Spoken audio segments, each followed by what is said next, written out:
നമസ്കാരം, chess battles മലയാളത്തിലേക്ക് സ്വാഗതം. ഇന്നത്തെ വീഡിയോയിൽ മിഖായൽ താൽ ലോക കിരീടം നേടിയ 1960 വേൾഡ് ചാമ്പ്യൻഷിപ്പിലെ ഏറ്റവും നിർണായകമായ 19ാം റൗണ്ടിലെ ഗെയിമാണ് കാണിക്കാൻ പോകുന്നത്. ഗെയിമിലേക്ക് പോകുന്നതിന് മുമ്പായിട്ട് ടൂർണമെന്റിലെ നിലവിലെ അവസ്ഥ എന്താണെന്ന് നോക്കാം. ഈ വേൾഡ് ചാമ്പ്യൻഷിപ്പിൽ ആകെ 24 ഗെയിമുകളാണ് നിശ്ചയിച്ചിരിക്കുന്നത്. അതിൽ നിന്നും 12 പോയിന്റുകൾ നേടിയാൽ ബോത്വിനിക്കിന് കിരീടം നിലനിർത്താം. എന്നാൽ താലിന് ചാമ്പ്യനാകണമെങ്കിൽ 12.5 പോയിന്റുകൾ നേടണം. ഇപ്പോൾ 18 റൗണ്ടുകൾ പൂർത്തിയാകുമ്പോൾ താലിന് 3 പോയിന്റിന്റെ വ്യക്തമായ ലീഡുണ്ട്. എന്നാൽ ഇനിയും 6 ഗെയിമുകൾ ബാക്കിയുള്ളതുകൊണ്ട് തന്നെ ബോത്വിനിക്കിന് അത് മറികടക്കാൻ അവസരവുമുണ്ട്. ഇനി 19ാം ഗെയിമിൽ എന്താണ് സംഭവിച്ചതെന്ന് നോക്കാം. ഈ ഗെയിമിൽ താൽ വൈറ്റ് സൈഡും ബോത്വിനിക് ബ്ലാക്ക് സൈഡുമാണ് കളിക്കുന്നത്. താൽ C4 മുതലാണ് ഗെയിം സ്റ്റാർട്ട് ചെയ്യുന്നത്. ഇംഗ്ലീഷ് ഓപ്പണിംഗ് ആണ്. ഇംഗ്ലീഷ് ഓപ്പണിംഗിനെതിരെ ബോത്വിനിക് കളിക്കാൻ സാധ്യതയുള്ള പ്രധാനപ്പെട്ട എല്ലാ ഓപ്പണിംഗുകളെ കുറിച്ചും വ്യക്തമായൊരു ധാരണ താലിനും അദ്ദേഹത്തിന്റെ ട്രെയിനറായിരുന്ന കോബ്ലൻസിനും ഉണ്ടായിരുന്നു. എന്നാൽ ആദ്യത്തെ മൂവിൽ തന്നെ ബോത്വിനിക് താലിനെ ഞെട്ടിക്കുകയാണ്. അദ്ദേഹം ഇവിടെ മെയിൻ മൂവുകളൊന്നും ചെയ്യുന്നില്ല. പകരം F5 മൂവ് ചെയ്തുകൊണ്ട് ഡച്ച് ഡിഫൻസ് സെലക്ട് ചെയ്യുന്നു. താലിന് ഇത് ശരിക്കും ഒരു സർപ്രൈസ് തന്നെയായിരുന്നു. കാരണം ബോത്വിനിക് ഈ അടുത്ത കാലത്തെങ്ങും ഡച്ച് ഡിഫൻസ് കളിച്ചതായോ അല്ലെങ്കിൽ അതിനെക്കുറിച്ച് പഠനങ്ങൾ നടത്തുന്നതായോ താലിന്റെയോ അല്ലെങ്കിൽ അദ്ദേഹത്തിന്റെ ട്രെയിനറുടെയോ ശ്രദ്ധയിൽപ്പെട്ടിരുന്നില്ല. അല്പസമയം ആലോചിച്ച ശേഷം താൽ മറ്റൊരു കാര്യം തിരിച്ചറിയാണ്. ഡച്ച് ഡിഫൻസ് കളിക്കുമ്പോൾ ബോത്വിനിക്കിന്റെ ഏറ്റവും സ്ട്രോങ് ഏരിയ എന്ന് പറയുന്നത് സ്റ്റോൺവാൾ വേരിയേഷൻ ആണ്. ബ്ലാക്ക് അതിലേക്ക് തന്നെ പോവുകയാണെങ്കിൽ പിന്നീട് D3 E4 മൂവ് കൊണ്ട് അതിനെ തകർക്കാമെന്നൊരു പ്ലാനുമായിട്ടാണ് വൈറ്റ് അടുത്ത മൂവ് ചെയ്യുന്നത്. നൈറ്റിനെ F3ലേക്ക് ഡെവലപ്പ് ചെയ്യുന്നു. ഞാനിപ്പോൾ ഇങ്ങനെയെല്ലാം പറയുമ്പോൾ വരാൻ സാധ്യതയുള്ളൊരു കമന്റ് ഉണ്ട്. അതായത് താൽ ഇങ്ങനെയൊക്കെയാണ് ചിന്തിച്ചതെന്ന് അദ്ദേഹം തന്നോട് ഒന്ന് പറഞ്ഞോ എന്ന് ചോദിക്കാം. അദ്ദേഹം ഒന്ന് പറഞ്ഞതല്ല, ഈ ഗെയിം അനലൈസ് ചെയ്തുകൊണ്ട് അദ്ദേഹം തന്നെ പബ്ലിഷ് ചെയ്ത പുസ്തകത്തെ ബേസ് ചെയ്താണ് ഞാൻ ഈ വീഡിയോ ചെയ്തിരിക്കുന്നത്.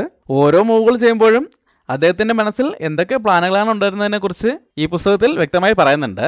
നമുക്കിനി ബ്ലാക്കിന്റെ മൂവ് എന്താണെന്ന് നോക്കാം. ബ്ലാക്ക് നൈറ്റിനെ F6ലേക്ക് ഡെവലപ്പ് ചെയ്യുന്നു. വൈറ്റ് G3 മൂവ് ചെയ്യുന്നു. ഇവിടെ ബോത്വിനിക് അദ്ദേഹത്തിന്റെ സ്ട്രോങ് ഏരിയയായ സ്റ്റോൺവാൾ വേരിയേഷനിലേക്ക് തന്നെ പോകുന്നതാണ് താൽ ഇപ്പോഴും പ്രതീക്ഷിക്കുന്നത്. എന്നാൽ ഇവിടെ ബ്ലാക്കിന്റെ ഭാഗത്തുനിന്നും അടുത്ത സർപ്രൈസ് മൂവ് വരെയാണ്. G6 മൂവ് ചെയ്തുകൊണ്ട് ലെനിൻഗ്രാഡ് വേരിയേഷൻ സെലക്ട് ചെയ്യുന്നു. ഇത് ബോത്വിനിക് ഒരിക്കലും കളിക്കാൻ സാധ്യതയില്ലാത്തൊരു വേരിയേഷൻ ആയിരുന്നു. ഈ ഗെയിമിൽ താലിനെ ഏറ്റവും കൂടുതൽ അത്ഭുതപ്പെടുത്തിയതും ബോത്വിനിക്കിന്റെ ഈ തീരുമാനമായിരുന്നു എന്നാണ് അദ്ദേഹം ഈ മൂവിനെ കുറിച്ച് പറഞ്ഞിരിക്കുന്നത്. ഇനി ഗെയിമിൽ എന്താണ് സംഭവിക്കുന്നത് നോക്കാം. വൈറ്റ് ബിഷപ്പിനെ G2ലേക്ക് ഡെവലപ്പ് ചെയ്തുകൊണ്ട് കാസലിനുള്ള സൗകര്യം ഉണ്ടാക്കുന്നു. ബ്ലാക്കും ബിഷപ്പിനെ G7ലേക്ക് ഡെവലപ്പ് ചെയ്യുന്നു. വൈറ്റ് ഇപ്പോൾ കാസലും ചെയ്തില്ല. ആദ്യം D4 മൂവ് ചെയ്യുന്നു. ബ്ലാക്ക് D6 മൂവ് ചെയ്യുന്നു. വൈറ്റ് നൈറ്റിനെ C3ലേക്ക് ഡെവലപ്പ് ചെയ്യുന്നു. ബ്ലാക്ക് E6 മൂവ് ചെയ്യുന്നു. അതിനുശേഷം രണ്ടുപേരും കിങ്സിലേക്ക് കാസലിംഗ് ചെയ്യുന്നു. അടുത്തായി വൈറ്റ് ക്വീനിനെ C2ലേക്ക് ഡെവലപ്പ് ചെയ്യുന്നു. ഇതോടെ E4 സ്ക്വയറിലേക്ക് വൈറ്റിന് ഒരു കൺട്രോളർ കിട്ടിയിട്ടുണ്ട്. ഇനി റൂക്കിനെ കൂടെ E1ലേക്ക് കൊണ്ടുവന്ന ശേഷം E4 കൊണ്ട് സെൻട്രേക്കുള്ള കൺട്രോൾ കൂടുതൽ നേടിയെടുക്കാനാണ് വൈറ്റിലൂടെ പ്ലാൻ ചെയ്യുന്നത്. ബ്ലാക്കും ഏകദേശം ഇതുപോലൊരു ഉദ്ദേശത്തോടു കൂടിയാണ് അടുത്ത മൂവ് ചെയ്യുന്നത്. നൈറ്റിനെ C6ലേക്ക് ഡെവലപ്പ് ചെയ്തുകൊണ്ട് E5 സ്ക്വയറിലേക്ക് ഒരു കൺട്രോൾ കൊണ്ടുവരുന്നു. ഈ കൺട്രോൾ ഉപയോഗപ്പെടുത്തിക്കൊണ്ട് ഇനി അടുത്ത മൂവിൽ ഇങ്ങനൊരു പോണക്സിലേക്ക് പോകാനാണ് ബ്ലാക്ക് ഇവിടെ പ്ലാൻ ചെയ്യുന്നത്. ഇവിടെ വൈറ്റ് ആദ്യം ഈ E5 മൂവ് തടയാൻ ശ്രമിക്കുകയാണ്. അതിനായിട്ട് D5ലേക്ക് റൂക്കിനെ കൊണ്ടുവരുന്നു. ഇവിടെ ഇപ്പോൾ ബ്ലാക്ക് E5 മൂവ് ചെയ്താൽ ആ എക്സ്ചേഞ്ചിന് ശേഷം ഈ D5 ഓപ്പൺ ആകും എന്നുള്ളതുകൊണ്ട് ബ്ലാക്ക് അഡ്വാൻസ് ആയിട്ട് ക്വീൻ അവിടെ നിന്ന് മാറ്റാണ്. ക്വീനിനെ E7ലേക്ക് മൂവ് ചെയ്യുന്നു. ഇവിടെ ഇപ്പോഴും ബ്ലാക്കിൻ്റെ ഈ C6ലെ നൈറ്റ് വളരെ സ്ട്രോങ് ആണ്. അതുകൊണ്ട് വൈറ്റ് അടുത്തായിട്ട് ആ നൈറ്റിനെ ടാർഗറ്റ് ചെയ്യാണ്. അതിനായിട്ട് ആദ്യം റൂക്കിനെ B1ലേക്ക് കൊണ്ടുവരുന്നു. ഇനി ഈ റൂക്കിൻ്റെ സപ്പോർട്ടോടെ പോണിനെ മുന്നോട്ട് കൊണ്ട് നൈറ്റിനെതിരെ അറ്റാക്ക് കൊടുക്കുകയാണ് ലക്ഷ്യം. ഇപ്പോൾ ഈ പോണിനെ സപ്പോർട്ട് ചെയ്യാനാണെങ്കിൽ റൂക്കിനെ കൊണ്ടുവരുന്നതിന് പകരം A3 മൂവ് ചെയ്താൽ പോരെ എന്ന് തോന്നാം. എന്നാൽ ആ നൈറ്റിനെ അറ്റാക്ക് ചെയ്യുന്നതോടൊപ്പം താലയുടെ മറ്റൊരു അറ്റാക്ക് കൂടെ പ്ലാൻ ചെയ്യുന്നുണ്ട്. അതായത് ഈ A3 സ്ക്വയറിലേക്ക് ബിഷപ്പിനെ ഡെവലപ്പ് ചെയ്തുകൊണ്ട് ഇങ്ങനെ ഒരു അറ്റാക്ക് കൂടെ പ്ലാൻ ചെയ്യുന്നതുകൊണ്ടാണ് A3 മൂവ് ചെയ്തുകൊണ്ട് ആ സ്ക്വയർ ബ്ലോക്ക് ചെയ്യുന്നതിന് പകരം റൂക്കിനെ B1ലേക്ക് കൊണ്ടുവരുന്നത്. ഇവിടെ വൈറ്റിൻ്റെ ഉദ്ദേശം എന്താണെന്ന് മനസ്സിലായിക്കൊണ്ട് ബ്ലാക്ക് അത് ഡിഫെൻഡ് ചെയ്യാൻ ശ്രമിക്കുകയാണ്. ആദ്യം തന്നെ A5 മൂവ് ചെയ്തുകൊണ്ട് B4 സ്ക്വയറിലേക്ക് ഒരു കൺട്രോളൂടെ കൊണ്ടുവരുന്നു. ഇപ്പോൾ ഈ B4 സ്ക്വയറിലേക്ക് വീണ്ടും അറ്റാക്ക് കൊണ്ടുവരുന്നതിനായിട്ട് വൈറ്റ് പ്ലാനിൽ ചേഞ്ച് വരുത്തുകയാണ്. അടുത്തായിട്ട് A3 മൂവ് ചെയ്യുന്നു. ഇനി ആ പോണിൻ്റെ സഹായത്തോടെ B4 മൂവ് ചെയ്യാനും ആ എക്സ്ചേഞ്ചിന് ശേഷം നേരത്തെ തീരുമാനിച്ചതുപോലെ തന്നെ പോൺ വെച്ച് ആ നൈറ്റിനെ അറ്റാക്ക് ചെയ്യാണ് വൈറ്റിൻ്റെ പ്ലാൻ. അത് മനസ്സിലാക്കിക്കൊണ്ട് ബ്ലാക്ക് അഡ്വാൻസ് ആയിട്ട് നൈറ്റിനെ അവിടെ നിന്ന് മാറ്റാണ്. നൈറ്റിനെ D8ലേക്ക് മൂവ് ചെയ്യുന്നു. ഇപ്പോൾ ഇങ്ങനൊരു പോൺ എക്സ്ചേഞ്ചിലേക്ക് പോകാതെ തന്നെ ആ നൈറ്റിനെ അവിടെ നിന്ന് ഒഴിവാക്കാൻ കഴിഞ്ഞതുകൊണ്ട് അദ്ദേഹം ഇപ്പോൾ B4 മൂവ് ചെയ്യുന്നില്ല. പകരം സെൻറ്റർ ഓപ്പൺ ചെയ്യാൻ ശ്രമിക്കുകയാണ്. അതിനായിട്ട് E4 മൂവ് ചെയ്തുകൊണ്ട് ഒരു പോൺ എക്സ്ചേഞ്ച് ഓഫർ ചെയ്യുന്നു. ബ്ലാക്ക് അത് അക്സെപ്റ്റ് ചെയ്യാണ്. പോൺ വെച്ച് പോണോട്ടൊന്നു, വൈറ്റ് നൈറ്റ് വെച്ച് തിരിച്ചോട്ടുന്നു. ബ്ലാക്ക് നൈറ്റ് വെച്ച് നൈറ്റിനോട്ടൊന്നു, വൈറ്റ് ക്വീന് വെച്ച് തിരിച്ചോട്ടുന്നു. ഇതോടെ വൈറ്റിൻ്റെ ക്വീനും റൂക്കും ഒരേ ഡയഗണലിലേക്ക് വന്നേക്കാണ്. അത് ഉപയോഗപ്പെടുത്തുന്നതിനായിട്ട് ബ്ലാക്ക് ഇപ്പോൾ തന്നെ E5 ചെയ്തുകൊണ്ട് ഒരു പോൺ എക്സ്ചേഞ്ച് ഓഫർ ചെയ്യുകയാണെങ്കിൽ വൈറ്റിന് അത് അക്സെപ്റ്റ് ചെയ്യാം. ഇപ്പോൾ ബിഷപ്പിനെ F5 കൊണ്ടുവന്ന് ഇങ്ങനെ ഒരു അറ്റാക്ക് കൊടുത്താലും അത് സക്സസ് ആവില്ല. കാരണം ഈ ഡയഗണൽ ഓപ്പൺ ആണ്. അതുകൊണ്ട് തന്നെ വൈറ്റിന് ക്വീൻ വെച്ച് ചെക്ക് കൊടുത്തുകൊണ്ട് ക്വീനെ അറ്റാക്കിൽ നിന്ന് മാറ്റാൻ കഴിയും. അതുകൊണ്ട് ബോദ്വിനിക് ആദ്യം ആ പ്രശ്നം പരിഹരിക്കുകയാണ്. നൈറ്റിനെ F7 മൂവ് ചെയ്തുകൊണ്ട് ചെക്കിനുള്ള സാധ്യത ഇല്ലാതാക്കുന്നു. ഇനി പോൺ വെച്ച് പോൺ അറ്റാക്ക് ചെയ്ത ശേഷം ബിഷപ്പിനെ ഡെവലപ്പ് ചെയ്തുകൊണ്ട് ഇങ്ങനെ അറ്റാക്ക് കൊടുക്കുകയാണ് ബ്ലാക്കിൻ്റെ ഉദ്ദേശം. ബ്ലാക്കിൻ്റെ പ്ലാൻ എന്താണെന്ന് മനസ്സിലാക്കിക്കൊണ്ട് തന്നെയാണ് വൈറ്റ് അടുത്ത മൂവ് ചെയ്യുന്നത്. അടുത്തതായിട്ട് ബിഷപ്പിനെ H3 മൂവ് ചെയ്തുകൊണ്ട് E6 പോണിനെ പിൻ ചെയ്യുന്നു. എന്നാൽ ഈ ഒരു പിൻ ഉപയോഗപ്പെടുത്തുന്നതിനായിട്ട് ബോദ്വിനിക് ഇവിടെ വളരെ മികച്ചൊരു ട്രിക്ക് ഉപയോഗിക്കുകയാണ്. ആദ്യം ക്വീനെ F6 മൂവ് ചെയ്യുന്നു. ഇപ്പോൾ ബ്ലാക്കിൻ്റെ ക്വീനും ഇങ്ങനൊരു അറ്റാക്കിൽ നിന്നും ഒഴിവായിട്ടുണ്ട്. അതുകൊണ്ട് തന്നെ ഇനി അടുത്ത മൂവിൽ D5 ചെയ്തുകൊണ്ട് വൈറ്റിൻ്റെ പോണിനെയും ക്വീനെയും ഒരുമിച്ച് അറ്റാക്ക് ചെയ്യാണ് ബ്ലാക്കിൻ്റെ പ്ലാൻ. എന്നാൽ താലിപ്പോൾ ആ അറ്റാക്ക് ഡിഫെൻഡ് ചെയ്യാനായിട്ട് ഒന്നും ചെയ്യുന്നില്ല. പകരം ബിഷപ്പിനെ D2 ഡെവലപ്പ് ചെയ്യുന്നു. ഇതോടെ ബ്ലാക്ക് പ്ലാൻ ചെയ്ത അറ്റാക്കിലേക്ക് തന്നെ പോയാണ്. D5 ചെയ്തുകൊണ്ട് വൈറ്റിൻ്റെ ക്വീനെയും പോണിനെയും ഒരുമിച്ച് അറ്റാക്ക് ചെയ്യുന്നു. നേരത്തെ സൂചിപ്പിച്ച പോലെ തന്നെ വൈറ്റിന് ഇപ്പോൾ പോൺ വെച്ച് പോണിനോട്ടാൻ പറ്റില്ല. അങ്ങനെ വിട്ടാണെങ്കിൽ പോൺ വെച്ച് തിരിച്ചുവിട്ടുമ്പോൾ ഒരേ സമയം ക്വീനും ബിഷപ്പും അറ്റാക്കിലാകും. ഈ രണ്ട് ഡയഗണലിലും ബ്ലാക്കിന് കണ്ടുള്ളതുകൊണ്ട് വൈറ്റിനിപ്പോൾ ആ ബിഷപ്പിനെ സപ്പോർട്ട് ചെയ്തുകൊണ്ട് തന്നെ ക്വീനെ അങ്ങോട്ടേക്ക് കൊണ്ടുവരാൻ പറ്റില്ല. ഇപ്പോൾ ഈ നൈറ്റിൻ്റെ സപ്പോർട്ട് ഉണ്ടെന്ന് എഴുതി ക്വീനെ H4 കൊണ്ടൊന്ന് സപ്പോർട്ട് ചെയ്യാൻ ശ്രമിച്ചാലും ക്വീനിൽ നമ്മൾ എക്സ്ചേഞ്ച് ചെയ്യാം. ആ എക്സ്ചേഞ്ചിന് ശേഷം ആ ബിഷപ്പിനെ വിട്ടെടുക്കുക. ഇപ്പോഴും വൈറ്റിന് ഒരു പീസ് പൂർണ്ണമായും നഷ്ടമാകും. അതുകൊണ്ട് വൈറ്റ് ഇപ്പോൾ പോൺ വെച്ച് പോണിട്ടുന്നില്ല. പകരം ക്വീൻ അറ്റാക്കിൽ നിന്ന് മാറ്റാണ്. ക്വീനെ E2 മൂവ് ചെയ്യുന്നു. ഇവിടെ ബ്ലാക്ക് ഒരു പോണിനെ ലാഭം നേടിയെടുക്കുകയാണ്. പോൺ വെച്ച് പോണിനെടുക്കുന്നു. എന്നാൽ വൈറ്റിനിപ്പോൾ ക്വീനെ വെച്ച് തിരിച്ചോട്ടാൻ പറ്റില്ല. കാരണം ബ്ലാക്കിൻ്റെ ക്വീനെ വെച്ച് നൈറ്റിനെതിരെ അറ്റാക്ക് ഉണ്ട്. അതുകൊണ്ട് വൈറ്റ് ബിഷപ്പിനെ F4 മൂവ് ചെയ്തുകൊണ്ട് നൈറ്റിനെതിരെയുള്ള അറ്റാക്ക് ഒഴിവാക്കുന്നതോടൊപ്പം C7 പോണിനെതിരെ അറ്റാക്ക് കൊടുക്കുന്നു. ബ്ലാക്കും നൈറ്റിനെ D6 മൂവ് ചെയ്തുകൊണ്ട് C4 പോണിനെ സപ്പോർട്ട് ചെയ്യുന്നതോടൊപ്പം C7 അറ്റാക്കും ബ്ലോക്ക് ചെയ്യുന്നു. ഇവിടെ ഇപ്പോൾ ബ്ലാക്കിൻ്റെ ഈ രണ്ട് പോണുകൾ സപ്പോർട്ട് ചെയ്യുന്നത് ഈ ഒരു നൈറ്റാണ്. അതുകൊണ്ട് വൈറ്റ് ആ നൈറ്റിനെ അവിടെ നിന്ന് ഒഴിവാക്കാൻ ശ്രമിക്കുകയാണ്. അതിനായിട്ട് ആദ്യം നൈറ്റിനെ G5 കൊണ്ടുവരുന്നു. ഇനി നൈറ്റിനെ E4 കൊണ്ടുവന്ന് ഇങ്ങനൊരു ഫോർക്ക് കൊടുത്തുകൊണ്ട് ഒരു നൈറ്റ് എക്സ്ചേഞ്ചിന് ഫോഴ്സ് ചെയ്യാണ് വൈറ്റിൻ്റെ ഉദ്ദേശം. എന്നാൽ ഇപ്പോൾ വൈറ്റിൻ്റെ നൈറ്റ് G5 വന്നതോടെ ഈ E6 പോണിനെതിരെ 3 പീസുകൾ വെച്ച് അറ്റാക്കും വന്നിട്ടുണ്ട്. അതുകൊണ്ട് ബ്ലാക്ക് ആ പോണിന് ഒരു സപ്പോർട്ട് കൊടുക്കുകയാണ്. അതിനായിട്ട് റൂക്കിനെ E8 കൊണ്ടുവരുന്നു. വൈറ്റ് വേണമെങ്കിൽ ഇപ്പോൾ തന്നെ നേരത്തെ പ്ലാൻ ചെയ്ത അറ്റാക്കിലേക്ക് പോകാം.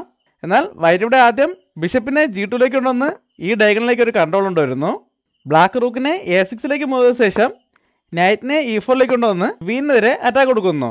ബ്ലാക്ക് ആ എക്സ്ചേഞ്ചിലേക്ക് പോവുകയാണ്. നൈറ്റ് വെച്ച് നൈറ്റിനോട്ടുന്നു, വൈറ്റ് ബിഷപ്പ് വെച്ച് തിരിച്ചിട്ടുന്നു. ഇപ്പോൾ ബ്ലാക്കിൻ്റെ നൈറ്റ് നഷ്ടമായതോടെ വീണ്ടും ഈ രണ്ട് പോണുകളും അറ്റാക്കിലായിരിക്കുകയാണ്. ബ്ലാക്ക് ഇവിടെ ഈ C4 പോണാണ് സപ്പോർട്ട് ചെയ്യാൻ ശ്രമിക്കുന്നത്. അതിനായിട്ട് B5 മൂവ് ചെയ്യുന്നു. ഈ C7 പോൺ ഇപ്പോഴും അറ്റാക്കിലാണെങ്കിലും വൈറ്റ് ആ പോണിനെ വിട്ടെടുക്കുന്നില്ല. അതിനേക്കാൾ വളരെ സ്ട്രോങ് ആയിട്ടുള്ളൊരു മൂവാണ് ചെയ്യുന്നത്. B3 മൂവ് ചെയ്തുകൊണ്ട് C4 പോണിനെതിരെ അറ്റാക്ക് കൊടുക്കുന്നു. ഇപ്പോൾ ആ പോണിനെതിരെ രണ്ട് അറ്റാക്ക് ഉള്ളതുകൊണ്ട് തന്നെ ബ്ലാക്ക് അത് അക്സെപ്റ്റ് ചെയ്യാണ്. പോൺ വെച്ച് പോണിനെടുക്കുന്നു. ഇവിടെ വൈറ്റിൻ്റെ ഭാഗത്തു നിന്നും അടുത്തൊരു സ്ട്രോങ് മൂവ് വരെയാണ്. ക്വീന് വെച്ച് B5 പോണിനെടുത്തുകൊണ്ട് റൂക്കിനെതിരെ അറ്റാക്ക് കൊടുക്കുന്നു. റൂക്ക് F5 മാറിയ ശേഷം ക്വീന് വെച്ച് B3 പോണിനെ കൂടെ വിട്ടെടുക്കുന്നു. ഇവിടെ ബ്ലാക്ക് റൂക്കിനെ B6 കൊണ്ടുവന്ന് ക്വീനെതിരെ അറ്റാക്ക് കൊടുക്കുന്നു. വൈറ്റ് ക്വീനെ E3 മൂവ് ചെയ്യുന്നു. ഈ സമയത്ത് ബ്ലാക്ക് റൂക്കുകൾ തമ്മിൽ എക്സ്ചേഞ്ച് ചെയ്യാണ്. റൂക്ക് വെച്ച് റൂക്കിനിട്ടുന്നു, വൈറ്റ് ബിഷപ്പ് വെച്ച് തിരിച്ചുവിട്ടുന്നു. ഇവിടെ റൂക്ക് വെച്ച് D4 പോണുള്ള സപ്പോർട്ട് നഷ്ടപ്പെടും എന്നുള്ളതുകൊണ്ടാണ് റൂക്ക് വെച്ച് ഇട്ടാതെ ബിഷപ്പ് വെച്ച് ഇട്ടത്. ബ്ലാക്കിന് ഇപ്പോഴും ഈ C7 പോണിനെ സംരക്ഷിക്കാൻ കഴിയില്ല. ഇപ്പോൾ C6 മൂവ് ചെയ്യണമെങ്കിൽ അടുത്ത ബിഷപ്പ് E4 ഒന്ന് അറ്റാക്ക് വരും. അല്ലാതെ ക്വീന് വെച്ച് സപ്പോർട്ട് ചെയ്യാൻ ശ്രമിക്കുകയാണെങ്കിൽ റൂക്ക് C1 കൊണ്ടൊന്ന് അറ്റാക്ക് വരുമ്പോൾ ആ അറ്റാക്ക് വീണ്ടും സ്ട്രോങ് ആകും. അതുകൊണ്ട് ബ്ലാക്ക് ഇപ്പോൾ ആ പോണിനെ സംരക്ഷിക്കാൻ ശ്രമിക്കുന്നില്ല. പകരം ബിഷപ്പിനെ B7 ഡെവലപ്പ് ചെയ്തുകൊണ്ട് ഈ ഡയഗണലിലേക്ക് ഒരു കൺട്രോൾ കൊണ്ടുവരുന്നു. ബ്ലാക്ക് ഇപ്പോൾ തന്നെ ബിഷപ്പ് വെച്ച് ആ C7 പോണിടുകയാണെങ്കിൽ ഇവിടെ 2-3 പ്രശ്നങ്ങൾ സംഭവിക്കാൻ സാധ്യതയുണ്ട്. ഒന്നാമത്തത് ഈ F5 ഓപ്പൺ ആകും. രണ്ടാമത്തത് ബിഷപ്പ് H6 ഒന്ന് ക്വീനെതിരെ അറ്റാക്ക് വരുമ്പോൾ ഈ അറ്റാക്ക് വളരെ സ്ട്രോങ് ആകും.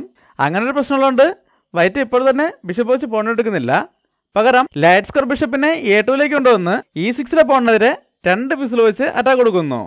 ഈ അറ്റാക്ക് ഡിഫെൻഡ് ചെയ്യുന്നതിനായിട്ട് ബ്ലാക്ക് ഇവിടെ ഒരു ബിഷപ്പ് എക്സ്ചേഞ്ച് ഓഫർ ചെയ്യാണ്. ബിഷപ്പിനെ D5 കൊണ്ടുവന്ന് വൈറ്റിൻ്റെ ബിഷപ്പിനെ അറ്റാക്ക് ചെയ്യുന്നു. വൈറ്റ് ബിഷപ്പ് വെച്ച് ബിഷപ്പിനിട്ടുന്നു. ബ്ലാക്ക് പോൺ വെച്ച് തിരിച്ചിട്ടുന്നു. അതിനുശേഷം വൈറ്റ് ബിഷപ്പ് വെച്ച് C7 പോണിനെ എടുത്തുകൊണ്ട് A5 പോണിനെതിരെ അറ്റാക്ക് കൊടുക്കുന്നു. ബ്ലാക്ക് A4 മൂവ് ചെയ്തുകൊണ്ട് ആ പോണിനെ അറ്റാക്കിൽ നിന്നും ഒഴിവാക്കുന്നു. ഇനി ഇവിടെ ബ്ലാക്കിൻ്റെ ക്വീൻ F3 വന്ന് ഒരു ക്വീൻ എക്സ്ചേഞ്ചിന് ഫോഴ്സ് ചെയ്യാനും ആ എക്സ്ചേഞ്ചിന് ശേഷം റൂക്ക് വെച്ച് A3 പോണിനെതിരെ അറ്റാക്ക് വരാനും സാധ്യതയുണ്ട്. അതുകൊണ്ട് വൈറ്റ് അഡ്വാൻസ് ആയിട്ട് റൂക്കിനെ കൂടെ അങ്ങോട്ടേക്ക് കൊണ്ടുവരാണ്. റൂക്കിനെ D3 കൊണ്ടുവരുന്നു. ഇപ്പോൾ വൈറ്റിൻ്റെ റൂക്ക് ഇങ്ങോട്ടേക്ക് മാറിയതോടെ വൈറ്റിനിവിടെ ഒരു ബാക്ക് റാങ്ക് വീക്ക്നെസ് വന്നിട്ടുണ്ട്. ബോത്വിനിക് ആ സാധ്യത ഉപയോഗപ്പെടുത്താൻ ശ്രമിക്കുകയാണ്.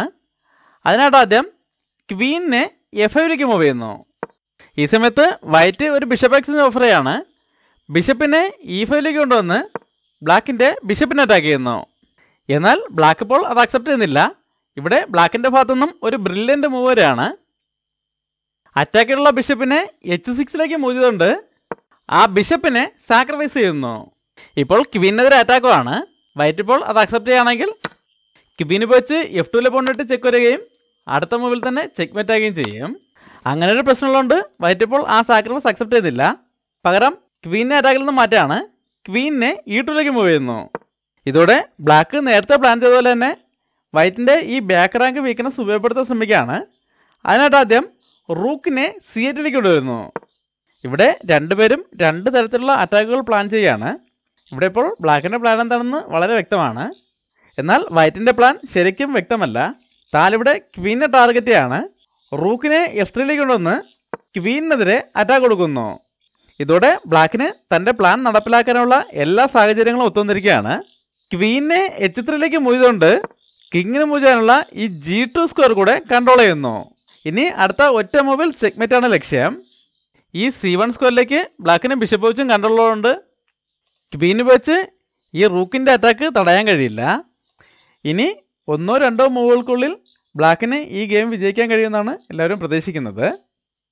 എന്നാൽ ഇവിടെ താലിൻ്റെ ഭാഗത്തുനിന്നും ഒരു ബ്രില്യൻ്റ് മൂവ് വരെയാണ്. ഈ വീഡിയോ ഒന്ന് പോസ്റ്റ് ചെയ്ത ശേഷം താലിൻ്റെ അടുത്ത മൂവ് എന്താണെന്ന് കണ്ടുപിടിക്കാൻ ശ്രമിക്കുക. എല്ലാവരും നല്ലോണം സമയമെടുത്ത് കണ്ടുപിടിക്കാൻ ശ്രമിക്കുക. അദ്ദേഹം ഇവിടെ ഇൻ്റർഫിയറൻസ് എന്നൊരു ടാക്റ്റിക്കാണ് ഉപയോഗിക്കുന്നത്. ഈ ചെക്ക്മേറ്റ് തള്ളുന്നതിനായിട്ട് ഒരു സാക്രിഫൈസ് ചെയ്യാണ്. ബിഷപ്പിനെ C7 മൂവ് ചെയ്തുകൊണ്ട് ബിഷപ്പിനെ സാക്രിഫൈസ് ചെയ്തുകൊണ്ട് റൂക്കിനെ ബ്ലോക്ക് ചെയ്യുന്നു. ബ്ലാക്കിനിപ്പോൾ ഈ സാക്രിഫൈസ് അക്സെപ്റ്റ് ചെയ്യാൻ പറ്റില്ല. അത് അക്സെപ്റ്റ് ചെയ്യുകയാണെങ്കിൽ അടുത്ത 2 മൂവിൽ ചെക്ക്മേറ്റ് ആവും.